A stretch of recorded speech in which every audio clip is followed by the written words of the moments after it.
السلام عليكم ورحمة الله وبركاته. أهلا بيكم في حلقة جديدة من برنامج التالتة شمال. هنتكلم فيها عن ماتش امبارح والفضيحة والخسارة من باتشوكا المكسيكي قبل نهائي كأس العالم أو في نهائي كأس التحدي، سميه زي ما تسميه. يلا بينا.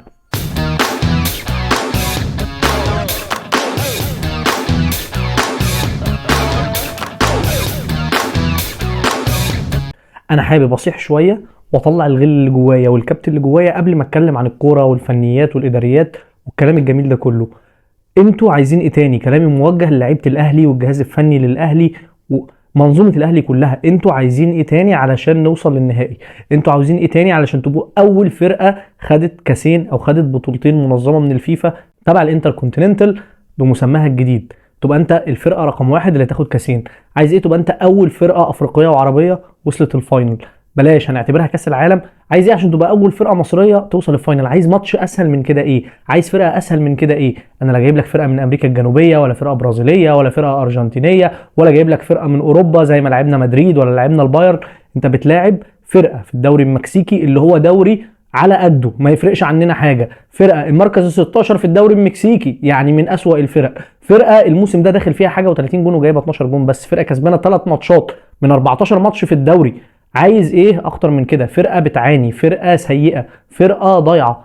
عايزين ايه اكتر من كده علشان نكسب؟ عايزين ايه اكتر من كده علشان نوصل للفاينل؟ حرام عليكم، والله العظيم حرام عليكم اللي عملتوه فينا، وحرام عليكم اللي عملتوه في جمهور الاهلي كله وجمهور مصر كله. انتوا بتلعبوا في قطر اكنكم بتلعبوا في مصر. استاد 974 ده زيه زي استاد القاهره. انت بتلعب وسط جمهورك، الاستاد كله لونه احمر، الاستاد كله بيشجع الاهلي. انت اكنك بتلعب في بلدك. انت بتلعب فرقه متواضعه، انت بتلعب فرقه امكانياتك اعلى منها بكتير. هتلاقي اسهل من كده ايه علشان تكسب؟ سؤال ملوش اجابه، سؤال ملوش اجابه والله العظيم. لعيبه الاهلي عايزه مننا ايه؟ لعيبه الاهلي عايزه مننا ايه؟ حرام عليكم. ولو هنتكلم كوره وهنتكلم فنيات وهنتكلم اداريات والمشاكل اللي شفناها، الماتش يتحمله رقم واحد 100% بدون نقاش وبدون تفكير مارسيل كولر. طب احنا يا عم، احنا جمهور، احنا ناس بتشجع، احنا ناس بتحلل ايا كان. احنا مش مدرب، احنا مش جوه الاوضه، احنا مش معاك في المطبخ، احنا ما عندناش التيم بتاع التحليل ده كله.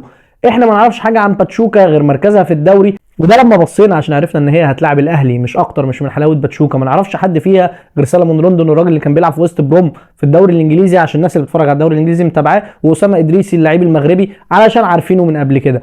غير كده محدش يعرف حاجه عن باتشوكا. انت يا كولر ما تعرفش ازاي؟ يعني ازاي ما تعرفش ان فرقه باتشوكا ومدرب باتشوكا مدرب دماغه عاليه؟ الراجل بيديك الكوره، خد الكوره اعمل اللي انت عايزه، وبيعتمد على لعيبته القويه بدنيا والقويه جسمانيا، ان هي في الالتحامات وفي الواحد ضد واحد هتاخد منك الكوره، ان هي في الالتحامات هتخبطك. وده اللي شفناه كتير قوي. اللعيبه خبطت لعيبه الاهلي، اللعيبه عورت لعيبه الاهلي. ان هي هيفضل مديك الكوره علشان يهلكك بدنيا وينزل الشوط الثاني يمسك عليك كوره. ده اللي عمله مدرب باتشوكا امبارح، وده اللي عمله في ماتش بوتافوجو البرازيلي. وازاي مارسيل كولر ما كانش مستعد لحاجه زي دي؟ انا مش عارف. امبارح لعيبتنا استنزفت بدنيا من الشوط الاول. مارسيل كولر نازل بين دفاع بدني 45 دقيقه الشوط الاول كامل، ودي حاجه في منتهى السذاجه، سذاجه مفيش زيها. انت المفروض دارس الفرقه اللي بتلعبها وعارف ان هو هيعمل معاك كده. وزع مجهودك على الشوط، قسم الشوط 3 تلات، ربع وربع وربع. وزع مجهود لعيبتك، وزع مجهود فرقتك. لكن تستنزف لعيبتك كلها كده وندخل الشوط الثاني الاقي الفرقه كلها واقعه بدنيا. طاهر محمد طاهر اللي هو اكتر واحد بيديك بدني في فرقه الاهلي، الشوط الثاني ما كانش قادر يقف على رجله. ليه؟ ليه؟ ودي كانت بدايه في سوء التخطيط للماتش وسوء اداره الماتش. نروح للتغييرات كالعاده، مستنيين للدقيقه حاجه و60 ولا 70 علشان تبدا تغير. الدقيقه 71 وتغييرات كلها اوحش من بعض. يعني ايه؟ يعني ايه وسام ابو علي يخرج وكهربا ينزل؟ وسام ابو علي احسن لعيب في الماتش ونجم الماتش الاول، واللعيب اللي كان عامل قلق لدفاع باتشوكا ومخلي المدافعين بتوعهم ثابتين ورا ما بيزيدوش في الزيادات الهجوميه زي ما شفنا في ماتش بوتافوجو البرازيلي. اللعيبه كلها خايفه منه، اللعيبه كلها عامله له حساب، اللعيبه كلها واقفه علشان هو عامل لهم دوشه وعامل لهم قلق. تروح مخرجه يا راجل؟ ده الفرصه الوحيده اللي جت للاهلي هو وسام اللي حطها لطاهر، او الكوره اللي حطها بكعبه وسندها له. الفرص كلها كانت جايه من ناحيته، تقوم مخرجه ومنزل كهربا اللي بعيد تماما عن الكوره. مش هقول لك بعيد عن الاجواء، مش هقول لك بعيد عن الفرق، ده بعيد عن الكوره. تسحب ده وتنزل ده. الراجل خارج قاعد على الدكه بيعيط، مش فاهم هو خرج ليه. بيقول للعيبه انا طب انا عملت ايه؟ انا عملت ايه عشان اخرج؟ والصوره اللي تحتها على طول وهو واقف وبيدي كهربا تعليمات ازاي يتحرك صح. دي مصيبه، دي مصيبه يا عم. شابوه يا عم وسام وكتر خيرك، انت راجل صافي من جوه وعايز الفرقه تكسب وبتدي المهاجم الاحتياطي بتاعك نصايح، بس كون ان في مهاجم في الاهلي مش عارف بيتحرك ازاي والمهاجم التاني هو اللي بيعلمه، المهاجم التاني هو اللي بيفهمه، فين دور المدرب؟ فين دور المدرب في العك اللي حصل ده؟ تغيير خالد عبد الفتاح، يعني ايه تخرج باك شمال وتنزل لي باك يمين وتاخد الباك يمين اللي بيلعب بقاله 100 دقيقه ولا 110 دقائق وتاخده وتوديه باك شمال، وانت عندك باك شمال قاعد بره كريم الدبيس؟ يعني ايه؟ كريم الدبيس ده الراجل اللي كان عامل اولمبياد مفيش زيها مع منتخب مصر، والراجل عنده من الخبرات الكافيه ان هو ينزل الماتش ده، ما هوش وحش ولعيب كويس جدا، ما قعدوا على الدكه بيعمل ايه؟ للدرجه دي مش مقتنع بيه ان انت بتجيب باك يمين بيلعب بقاله 110 دقيقه ومش قادر يقف على رجله وتلعبه باك شمال؟ والمصيبه الاكبر قدام الباك اليمين ده مين؟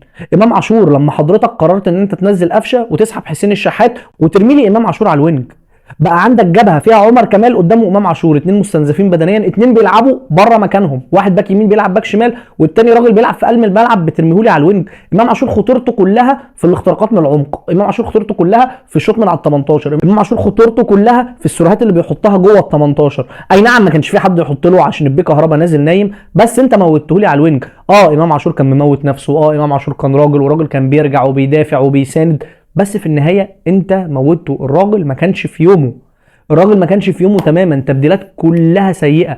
احمد نبيل كوكا قاعد بره بيعمل ايه؟ ما نزلتوش يمسك نص الملعب معاك ليه؟ المصيبه الاكبر بالنسبه لي رضا سليم. رضا سليم عندك وينج سريع مهاري حريف، ما بتنزلوش ولا حتى في الاكسترا تايم. طب الراجل ده كان لسه بيلعب ماتش في الدوري الماتش اللي فات مع البنك الاهلي، مديله وبادئ الماتش ومديله ال 90 دقيقه، وما تقوليش كنت بتلعب روتيشن وبتريح اللعيبه، عشان الفرق بين الماتش والماتش اسبوع، مفيش حاجه اسمها روتيشن في اسبوع، فانت بتديله وبتجهزه. ما نزلتوش الشوط الثاني ليه؟ ما نزلتوش في الاكسترا تايم ليه؟ الاكسترا تايم لما دخلنا فرقه باتشوكا كلها كانت واقعه بدنيا وبتجر رجليها عن نجيله بالعافيه، ما نزلتش راجل زي ده وتستغل سرعته ومهارته ليه؟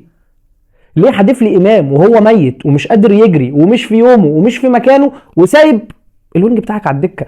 يعني ايه ضربات الجزاء الخمسه اللي بيشوطوا في ضربات الجزاء ما فيهمش عمرو السوليه ولا بيرسي تاو؟ بيرسي تاو ده لما خد في 2024 احسن لعيب في افريقيا كان هو رقم واحد في ضربات الجزاء عندك في الاهلي.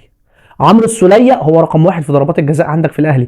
يا باشا انا ما بقولش كلام. ماتش الاتحاد اللي كان لسه من اسبوعين ثلاثه انت جات لك ضربتين جزاء، واحده دخل امام ضيعها والثانيه دخل السوليه حطها، والاثنين كانوا موجودين والاثنين ما شاطوش، لا امام كان في الخمسه ولا السوليه كان في الخمسه ولا بيرسي تاو كان في الخمسه، ومدخل لي كهربا علشان ياخد اللقطه.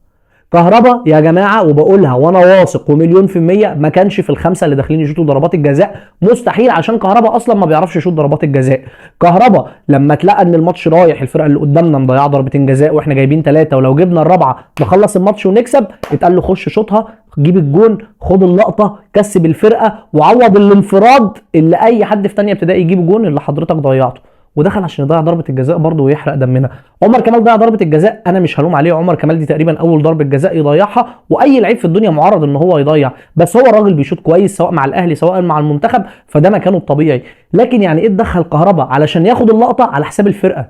على حساب الفرقه. ادينا خرجنا وروحنا وعيطنا وعملنا كل حاجه، اتبسطت باللقطه، اتبسطت باللقطه. كهربا مكانه في الاهلي خلص، انتهى، بح. كهربا لازم يمشي من الاهلي. كهربا خلاص خلص كل الكريدت بتاعه سواء عند الاداره او عند الجمهور، جاب اخره معانا، خلاص يا كهربا مع السلامه.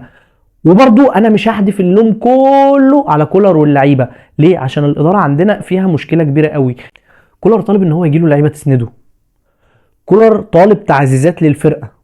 مبدئيا احنا بنلعب بمهاجم واحد ملوش بديل، وما تقوليش كهربا البديل عشان كهربا ده مش بديل في دوره خماسيه حتى. يعني انت راجل بتمشي محمد شريف وبتبيعه وتسيب لي كهربا؟ طب انت على الاقل لو كنت بتدور على بديل لاسامه ابو علي، محمد شريف اولى. يعني محمد شريف اللي ماشي بيلف على قنوات مصر كلها وبيقول لك الزمالك بيفاوضني وانا مش هروح ومش هلعب في مصر غير الاهلي، رجعه يا عم يبقى دكه لاسامه ابو علي طالما مش عارف تجيب لي مهاجم اجنبي. اكيد هيبقى احسن من كهربا 100 مره.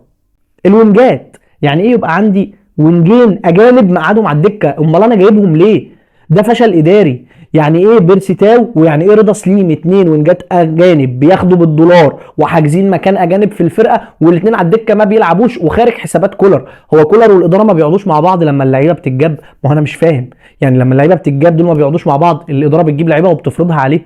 لما ابقى بلاعب طاهر وحسين الشحات، انا ما بقولش ان هم وحشين، طاهر لعيب تكتيكي حلو قوي وحسين الشحات من احسن لعيبه الاهلي ومصر الفتره اللي فاتت، بس لما يبقى هم دول الاثنين اللي بيلعبوا والاثنين الاجانب اللي انا جايبهم علشان يسندوني ويتقلوا فرقتي انا مقعدهم على الدكه وما بلاعبهمش، دي مصيبه. دي مصيبه. خلاص مش هتلاعبهم، مشي الاثنين وهات وينجات، هات وينجات جديده، دعم الفرقه بتاعتك. الاهلي ما ينفعش يكمل كده. الاهلي في شهر واحد لازم يكون في مهاجم تاني مع وسام ابو علي، لازم يبقى في 2 وينجات، لازم خط الدفاع خلاص بقى نستقر ونشوف هنعمل ايه. رامي ربيعه وياسر ابراهيم الاثنين بيلعبوا ما بيتغيروش، الاثنين هيتعبوا والاثنين مش كواليتي اللي هو اعلى كواليتي في الاهلي. بيجيبوا اخرهم لعيبه رجاله لعيبه بتوصل مستوياتهم لمستويات عاليه، بس احنا عايزين كواليتي اعلى من كده. اشرف داري جايبينه من ساعه ما جبناه وهو مصاب وقاعد على الدكه. ليه انا عايز افهم فين اداره التعاقدات بتاعه النادي الاهلي، فين مجلس اداره النادي الاهلي من القرف اللي احنا بنشوفه ده. الاهلي لو كمل كده لحد شهر واحد بالفرقه دي لا هنشوف دوري ولا هنشوف كاس ولا هنشوف افريقيا، وهنروح ناخد على عيننا في كاس العالم. ما تقوليش بقى نروح بقى نكسب بالميراس ونتعادل مع بورتو واصل انتر ميامي ماتشه مضمون. مضمون مين يا ابو مضمون؟ الثلاث فرق هيرقعونا، هنبقى حصلت المجموعه بالمنظر اللي احنا شايفينه ده. حرام عليكم والله العظيم، حرام عليكم. كرهتونا في اكتر حاجه بنحبها، كرهتونا في الكوره، كرهتونا في الفرجه على الاهلي. حرام عليكم.